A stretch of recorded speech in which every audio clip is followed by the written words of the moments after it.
जिजाऊंचा संभाजी महाराजांच्यावरती आयुष्यावरती सुरुवातीच्या काळात त्या संस्काराचा एकंदरीत कसा परिणाम झाला? म्हणजे आई विना पोर म्हणून एक वेगळ्या प्रकारची सहानुभूती म्हणण्यापेक्षा एक वेगळ्या प्रकारच्या जबाबदारीने पालन पोषण मासाहेब जिजाऊंनी त्यांचं केलं. की संभाजी महाराजांवरती शिवरायांनी केलेला संस्कार आहे तो की या आलमगीर बादशाच्या पुढे झुकायचं नाही. शंभू बाळ म्हणजे काही संस्कार हे पुस्तकातून दिले जातात आणि काही संस्कार हे आपल्या कृतीतून दिले जातात. की संभाजी महाराजांचा जो इतिहास आहे तो त्यांच्या बलिदानाकडचा आहे, तो आपण जाणारच आहोत. पण त्याहीपेक्षा मला थोडंसं त्यांच्या बालपणाकडे तुम्हाला घेऊन जायचं सुरुवातीला. ते म्हणजे ज्या वेळेला संभाजी महाराजांचा जन्म झाला त्यावेळेला सईबाई निधन पावल्या आणि महाराज जवळ नव्हते. महाराज अफजल खानाच्या भेटीसाठी तयारी करत होते. महाराजांना सुद्धा असंख्य वेदना होत्या आपली धर्मपत्नी गमावल्याच्या. आणि त्या दरम्यान संभाजी महाराजांवरती जिजाऊंचे संस्कार झाले होते. ज्या जिजाऊंनी स्वराज्याचे पहिले छत्रपती घडवले त्या जिजाऊंचे संस्कार छत्रपती संभाजी महाराजांच्यावरती झाले. तर मला जाणून घ्यायचे आहे की जिजाऊंचा संभाजी महाराजांच्यावरती आयुष्यावरती सुरुवातीच्या काळात त्या संस्काराचा एकंदरीत कसा परिणाम झाला? निश्चितच संभाजी महाराज म्हणजे या महाराष्ट्राने अनुभवलेलं एक असं स्वप्न की कदाचित या देशामध्ये इतकं तेजस्वी पराक्रम, तेजस्वी बलिदान देणारा व्यक्ती या पृथ्वीवरती किंवा या महाराष्ट्रात जन्माला आला आणि ते आपले पूर्वज होते याचा आपल्याला अभिमान असला पाहिजे. संभाजी महाराजांचा राजकारणातला प्रवेश, आज राजकारणात जर उतरायचं असेल तर निवडणूक लढवायची असेल तर 21 वर्ष पूर्ण असावी लागतात. तुम्हाला विधानसभा लोकसभा लढवायची असतील तर 25 वर्ष किंवा 30 वर्ष आवश्यक असतात. संभाजी महाराजांचा राजकारणात प्रवेश 2.25 वर्षात असताना झाला. गोष्ट अशी की सईबाई साहेबांचं निधन झालं आणि अफजल खान चालून येत होता. बरोबर आहे. राजगडावरती ज्यावेळी मसलत बसलेली होती मासाहेब जिजाऊंची आणि सगळ्या कारभाऱ्यांची, सगळ्या सरदारांची, त्यावेळी संभाजी महाराजांसाठी शिवाजी महाराज असं म्हणतायत की जर या अफजल खानाच्या युद्धात माझं काही बरं वाईट झालं तर शंभू राजांना गादीवर बसवावं आणि मासाहेब जिजाऊ त्या सगळा पुढचा राज्यकारभार चालवतील. म्हणजे ज्याला राज्यकारभार म्हणजे काय माहीत नाही, स्वराज्य म्हणजे काय माहीत नाही, ज्याचं रडणं खेळणं बागडण्याचं वय, त्याला राजकारणामध्ये प्रवेश घ्यावा लागला. नंतरच्या काळातही बालपणामध्ये, बालवयामध्ये संभाजी महाराजांवरती मासाहेब जिजाऊंचं अतीव प्रेम.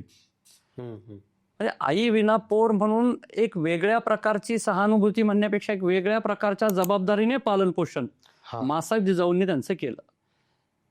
फक्त मासाहेब जिजाऊंनीच नाही, बाकी सगळा जो राणीवासा होता त्या सगळ्या राणीवासाला अतिशय आपलंसं करणारा असा हा बालशंभू, अतिशय लाडीक, अतिशय खेळकर, जणू यशोदेचा कृष्ण अशा स्वरूपामध्ये संभाजी महाराजांचं बालपण या सगळ्या मातृवशामध्ये गेलेलं होतं.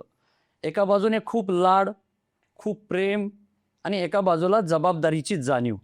अशा दुहेरी वातावरणामध्ये संभाजी महाराजांचं बालपण फुलत फुलत गेलं होतं. नक्कीच. श्रीकृष्णाप्रमाणेच पराक्रमी आणि तितकंच लढीवाळ म्हणजे संभाजी महाराजांचं असं वर्णन कदाचित पहिल्यांदाच आम्ही ऐकतोय की खरंच त्यांच्या आयुष्यात असे प्रसंग की श्रीकृष्णाच्या बाबतीत पण आई वडील एका बाजूला, ती ताटातूट आणि जबाबदाऱ्या, म्हणजे संभाजी महाराजांना केवळ सहानुभूतीने नाही तर जबाबदारीने त्यांचं बालपण गेलं. आणि तुम्ही सांगितलेला सुद्धा प्रसंग आहे की 2.25 वर्षाच्या असतानाच त्यांना अप्रत्यक्षरित्या राजकारणात प्रवेश करावा लागला. कदाचित जगातलं एकमेव उदाहरण असेल जे तितक्या लहान वयात कुणी त्यांच्या कार्यक्षेत्रात प्रवेश केला असावा. सर, 2.25 वर्षानंतरचा जो एक मोठा प्रसंग आहे, 9 वर्षाचे असताना संभाजी महाराज मिर्झा राजांच्या त्या 10च्या वेळेला छावणीमध्ये गेले होते आणि तिथून पुढे औरंगजेबाकडे गेले होते ज्या 50व्या वाढदिवसाला महाराजांच्या बरोबर. अशी कोणती गोष्ट की बऱ्याचशा लोकांना ती अपरिचित आहे या 2 प्रसंगांमधली, की जिथे संभाजी महाराजांचं इतिहासातलं महत्त्व त्या लहान वयात सुद्धा उठून दिसतं? अगदी खूप छान प्रश्न विचारला तुम्ही. औरंगजेबाच्या सगळ्या मनसबदारांमध्ये ना सगळ्यात लहान वयाचा मनसबदार म्हणून संभाजी महाराजांचं नाव घेतलं जाईल. हा वयाच्या 8व्या वर्षी पंचहजारी मनसबदार संभाजी महाराज होत आहेत. छत्रपती शिवरायांचं ते मुत्सद्देगिरी होती की राजकारण. ज्या मुत्सद्देगिरीमुळे स्वतः न राजा मनसबदारी स्वीकारता संभाजी महाराजांना मनसबदारी स्वीकारायला लावावी आणि औरंगजेबाचं मांडलिकत्व त्यांनी पत्करून किंवा पुढे होणाऱ्या राजकारणासाठी आपण मोकळं राहावं, अशा मागचं ते राजकारण शिवाजी महाराजांचं होतं. त्याच्या पुढे जाऊन मला सांगावं असं वाटेल की आग्र्याच्या दरबारातला जो प्रसंग आहे ना, ज्या प्रसंगात महाराजांनी खिल्लत उधळली वगैरे, त्या प्रसंगाकडे मी कसा पाहतो सांगू तुम्हाला, की संभाजी महाराजांवरती शिवरायांनी केलेला संस्कार आहे तो, हा की या आलमगीर बादशाच्या पुढे झुकायचं नाही हा शंभूबाळ. हा दिलेला वस्तुपाठ आहे. म्हणजे काही संस्कार हे पुस्तकातून दिले जातात आणि काही संस्कार हे आपल्या कृतीतून दिले जातात. संभाजी महाराजांवरती शिवरायांनी औरंगजेबाच्या दरबारात दाखवलेला बाणेदारपणा दुसरं तिसरं काही नसून संभाजी महाराजांच्या शेवटच्या काळातला जो बाणेदारपणा आहे ना, त्याची बीज ही त्या आग्र्याच्या दरबारामध्ये संभाजी महाराजांच्या समोर तिथं पेरली गेलेली होती. हा संभाजी महाराजांचं वेगळेपण आपल्याला या ठिकाणी पाहायला मिळेल. खरं नक्कीच हा संदर्भ अगदीच लागतो की वयाच्या 9व्या वर्षी जे धडे दिले गेले त्याचाच तो उहापोह किंवा त्याचाच तो साक्षात्कार संभाजी महाराजांच्या रक्तात होताच. ती प्रेरणा रक्तात होती, ती शिकवण रक्तात होती. म्हणूनच त्या बलिदानाच्या वेळा त्यांनी सर्वोच्च बलिदान दिलं.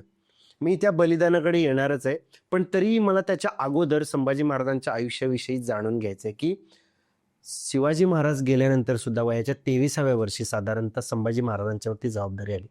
कौटुंबिक कलह असेल किंवा अष्टप्रधान मंडळांकडून त्यांच्याविषयी झालेले जे काही राजकारण असेल, त्यातून बाहेर निघत असताना अतिशय संयमरित्या त्यांनी पूर्ण आपल्या हातात यंत्रणा घेतली आणि शत्रूला नामोहरम करण्याचं काम चालू ठेवलं आणि सतत 9 वर्ष त्यांनी अजिंक्य राहण्याचं काम केलं. त्याविषयी मला जाणून घ्यायचं आहे, त्या पराक्रमाविषयी, की कशी होती ती 9 वर्ष. संभाजी महाराजांना ज्यावेळी पन्हाळा किल्ल्यावरनं रायगडावरती येणं, त्याच्या अगोदर या अष्टप्रधान मंडळांपैकी 7 जणांनी बंड करणं, तिथून मोहिते मामांकडे जाणं, आणि मोहिते मामा तर सोयराबाईंचे सख्खे बंधू, ते तर आपल्याला सामीलच होतील, अशा भावनेने ते अष्टप्रधान मंडळ त्यांच्याकडे जाणं. परंतु त्या सगळ्याच्या पाठीमागं संभाजी महाराजांची न्याय्य भूमिका, न्याय्य वारसदार आणि औरंगजेब आता दिल्लीतनं खाली उतरणार ही पार्श्वभूमी असताना झालेली ही घटना, याच्याकडं त्यावेळी हंबीरराव मोहिते असतील सरसेनापती किंवा छत्रपती संभाजी महाराज असतील, यांनी त्या प्रसंगाचं गांभीर्य ओळखून सगळ्या कारभाऱ्यांशी नंतर जुळवूनही घेतलेलं आहे. म्हणजे जरी समजा त्यांनी महाराजांविरुद्ध कट केलेले आहेत, तरी सुद्धा प्रत्येकाला महाराजांनी एकदा अभय दिलेलं आहे. संभाजी महाराज अगदी अनाजी दत्तोंना देखील सचिव पदावरून मुजुमदारी दिली आणि त्यांना सांगितलं की आता तुम्ही काही वेगळं वागू नका, स्वराज्याशी आपलं इमान आहे, त्या इमान आपण सगळ्यांनी स्वराज्याच्या पायी आपण राखूयात, अशा स्वरूपाचं सगळ्यांना दिलं. त्यातल्या काही जण नैसर्गिक मृत्यूने मरण पावले, त्यांच्या मुलांना त्या ठिकाणी काही त्या जागा त्यांनी दिल्या. अनेक जण तर शिवाजी महाराजांचे बालमित्रच होते, कारण जसे संभाजी महाराजांचे बालमित्र होते, जसे शिवाजी महाराजांचे काही सवंगडी म्हणून त्यांच्याकडे पाहिलं जातं, ते शेवटपर्यंत त्यांच्या सोबत होते, तसे संभाजी महाराजांचे सुद्धा अनेक मित्र, प्रधान जे झालेले होते ते निळोपंत, अशी अनेक मंडळी, निराजीरावजी वगैरे, ही सगळी, प्रल्हाद निराजी, ही मंडळी जी होती, ही सगळी मंडळी संभाजी महाराजांची फार जवळची होती. त्यामुळे संभाजी महाराजांनी त्यांच्या मार्गदर्शनामध्ये किंवा त्यांच्या सोबत राहून हा सगळा सत्ता संघर्ष दूर करून नंतर औरंगजेबाशी, म्हणजे मोगलांशी, आदिलशहाशी, कुतुबशहाशी, डच, इंग्रज, फ्रेंच, पोर्तुगीज, सिद्धी, या सगळ्यांना जरब बसवण्याचा पराक्रम संभाजी महाराजांनी त्यांच्या सहकार्यांच्या जोरावरती केला. पुढची 9 वर्ष, अगदी 9 वर्ष महाराजांनी तो संघर्ष अविरतपणे केला. म्हणजे एक अभ्यासू नेतृत्व असं संभाजी महाराजांना म्हणता येईल, मुत्सद्दी नेतृत्व म्हणता येईल, की आपल्या सहकार्यांना पूर्ण दोष न देता आधी त्यांना एक संधी सुद्धा दिली त्यांनी, आणि त्यांचं जे स्वराज्यातलं जे स्थान होतं, योगदान होतं, त्याला दुर्लक्षित नाही केलं. आणि मग त्यांना सोबत घेऊनच पराक्रम केला, पण दुर्दैवाने त्यांना काही निर्णय घ्यावे लागले. संभाजी महाराजांबद्दल हा आक्षेपच उठवला जातो की त्यांनी त्यांच्या सगळ्या मानकरी जे होते किंवा अष्टप्रधान मंडळ होतं त्यांना शिक्षा दिल्या वगैरे. त्या शिक्षा कधी दिल्यात? पहिल्यांदा अटकेचं कट केला त्यावेळी, त्यानंतर एकदा त्यांना मारण्याचा प्रयत्न संभाजी महाराजांना झाला. एवढं सगळं झालं तरी संभाजी महाराजांनी त्यांना सगळ्यांना सोडून दिलं, समज दिली, स्वराज्याच्या निष्ठेची त्यांना शपथ दिली. परंतु तरी सुद्धा ज्यावेळी शहजादा अकबर हा महाराष्ट्रामध्ये आला, संभाजी महाराजांच्या आश्रयासाठी आला, त्याच अकबराला पत्र पाठवून ही मंडळी असं म्हणतायत की तू आम्हाला मदत कर, म्हणजे आम्ही तुला बादशाह बनवू आणि तो संभाजी महाराजांना आपण ठार करूयात. तो अकबराने ती बातमी संभाजी महाराजांना दिली. मग संभाजी महाराजांनी या पलीकडे आणखी काय करायला हवं होतं? आणि त्यानंतर मात्र एकदा, दोनदा आणि 3 वेळा झालेल्या चुकीनंतर संभाजी महाराजांनी त्या सगळ्या दोषी व्यक्तींना खटले चालवून साक्षी पुराव्यांनिशी आरोप सिद्ध झाल्यानंतर त्यांना शिक्षा देण्याचं काम संभाजी महाराजांनी केलेलं आहे. संभाजी महाराज तापट आहेत, संभाजी महाराज शीघ्रकोपी आहेत, संभाजी महाराज उग्र आहेत, हा सगळा त्यांच्याबद्दलचा दावा खोटा आहे. संभाजी महाराज हे शिवाजी महाराजांचे पुत्र आहेत, न्यायी असणाऱ्या शिवाजी महाराजांचे पुत्र आहेत. जसा शिवाजी महाराजांनी सगळ्यांना न्याय देण्याचं काम केलं, त्यांच्या पावलावरती पाऊल ह्या शिवपुत्रांनी टाकलेलं आहे.